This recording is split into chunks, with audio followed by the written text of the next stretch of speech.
Ma guardando le immagini di Messina che è sotto acqua, che è sotto anche il fango, come abbiamo visto, sono franate dei costoni di montagna e venendo giù ovviamente hanno fatto delle vittime immancabili in questo caso quando si parla di degrado ambientale, come abbiamo sentito all'interno del GR, di opere fatte per bonificare certe aree con il cemento, come ad esempio cementificare il letto delle fiumare, che solitamente non sono fiumi attivi sempre, ma quando piove servono.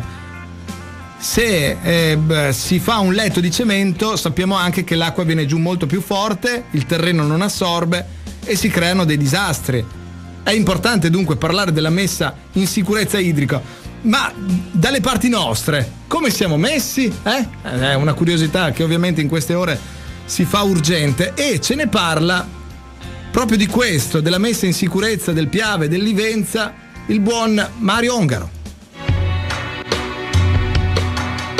Il Consorzio di Bonifica Acque Risorgive ha presentato un piano straordinario di interventi per la messa in sicurezza idraulica del territorio. Noi ne parliamo con il direttore, l'ingegner Carlo Bendoricchio, a partire proprio dal problema di fondo in questi casi, quello del finanziamento. Avete un po' grattato il fondo del barile, avete trovato un piccolo avanzo di amministrazione per mettere in sicurezza il territorio? Sì, per incominciare direi a mettere in sicurezza il territorio. In questo abbiamo pensato appunto ad 8 azioni straordinarie, di manutenzione straordinaria, diciamo così, della rete appunto gestita dal Consorzio di Bonifica e diciamo si concretizzano con l'ammodernamento dell'impianto idrovoro. Degli impianti idrovori sono 21 attualmente in esercizio nel comprensorio, poi il consolidamento dei corpi arginali, la messa in esercizio della rete minore. Abbiamo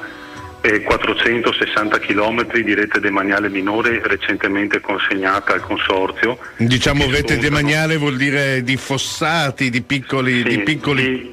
Esatto, di piccoli fossati, non sono i grandi fiumi, diciamo, che sfortunatamente sono andati alla cronaca nell'ultimo periodo, certo, ma si tratta di affossature minori di piccole dimensioni. Però ingegnere, diciamolo pure, proprio perché sono minori, sono fondamentali. Esattamente, sono diciamo la rete capillare che è nel territorio.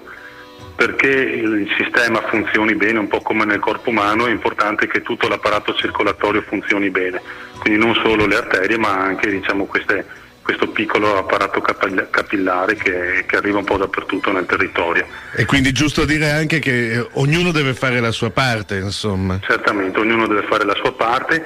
In questo è ancora una parte che compete ai consorzi di bonifica perché è pur sempre una rete demaniale. Poi però c'è tutta la rete ancora più capillare dei proprietari privati e si tratta dei fossi o dei capofossi fino ad arrivare alle scoline in mezzo alle campagne, per quello che riguarda la gestione delle acque meteoriche in ambito agricolo.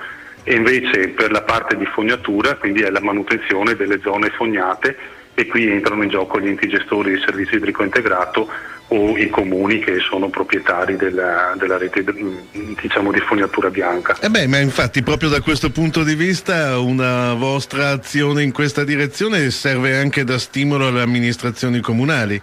Certamente sì, anche questa è una delle strategie che abbiamo cercato di mettere in atto come Acque Risorgive da quando siamo nati, diciamo veniamo dalla fusione dei 2 consorzi, Sinistra Medio Brenta ed Esesile, che per effetto della legge 12 di riordino dei consorzi di bonifica hanno visto questa fusione. E proprio una delle strategie è quella di intensificare i rapporti con le amministrazioni comunali, cercando di sensibilizzarle ancora di più sugli aspetti della gestione delle acque, e quindi la redazione di piani delle acque per conoscere il territorio, le criticità e individuare le soluzioni, e soprattutto per la conoscenza di tutta la rete gestita dal consorzio, dal comune stesso, dagli enti gestori delle viabilità e poi quella privatistica. 52 amministrazioni comunali che in tutto o in parte appartengono al nostro comprensorio. Certo. 3 province. Esatto, provincia di Padova, Treviso e Venezia. Ecco, un'azione importante, lo dicevamo prima, lo deve fare anche il privato cittadino, che se tiene a posto le sue parti, insomma può fare molto e può aiutare molto. State organizzando un regolamento di polizia idraulica, esatto? Sì, ecco, abbiamo predisposto un regolamento di polizia idraulica che vorremmo mandare a breve, quindi penso verso la fine del mese, a tutte le amministrazioni comunali con preghiera di valutazione. Se lo riterranno opportuno potranno renderlo proprio e quindi divulgarlo alla cittadinanza. In questo viene scritto chi è competente per le varie tipologie di affossature e quali sono le buone norme di manutenzione che devono essere applicate perché questa rete possa diventare pienamente efficace. Ed era l'ingegner Carlo Bendoricchio, che è il direttore del Consorzio di Bonifica Acque Risorgive. Lo ringraziamo e speriamo che non piova troppo.